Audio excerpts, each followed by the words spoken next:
ആരായി ഇരുന്നുറങ്ങണമെന്ന് അറിയോ ദിനകരന്? അധികാരിക്ക് എന്താ തലയ്ക്ക് വല്ല അസുഖമുണ്ടോ? അതെന്റെ അച്ഛനല്ലേ, ഇനി അച്ഛനല്ല എന്ന് പറയാൻ പോവാ? ഏയ്, സത്യം പറഞ്ഞ അച്ഛൻ തന്നെയാ. എന്നാലും ഒരച്ഛാന്ന് വിളിച്ചാ പോരാ, കോടാനുകൂടി അച്ഛാന്ന് വിളിക്കണം. അത്രയും സത്യസന്ധനും നീതിമാനും ധർമ്മിഷ്ഠനുമായ ഒരു അച്ഛനായത്. കുളി കഴിഞ്ഞ് ചന്ദ്രപ്പൊട്ടും തൊട്ടുള്ള ഇരിപ്പ് കണ്ടില്ലേ?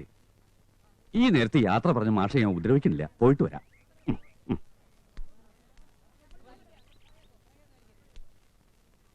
അച്ഛാ, അച്ഛാ, അച്ഛാ, അച്ഛാ, അച്ഛാ.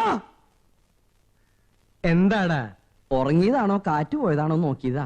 കാറ്റുണ്ടോന്ന് അറിയാൻ എന്തിനാടാ രാമനാമം ചെല്ലണ പോലെ അച്ഛ അച്ഛാന്ന് വിളിക്കണേ? മൂക്കില് വിരല് വെച്ച് നോക്കിയാ പോരെ? അച്ഛൻ ഒരച്ഛനല്ല, ഒരുപാട് അച്ഛനാണെന്ന് അധികാരി പറഞ്ഞു. അതുകൊണ്ടൊന്ന് വിളിച്ചു നോക്കിയതാ. ഇനി അച്ഛൻ ഉറങ്ങിക്കോ. മോന്റെ അച്ഛൻ വാവാ.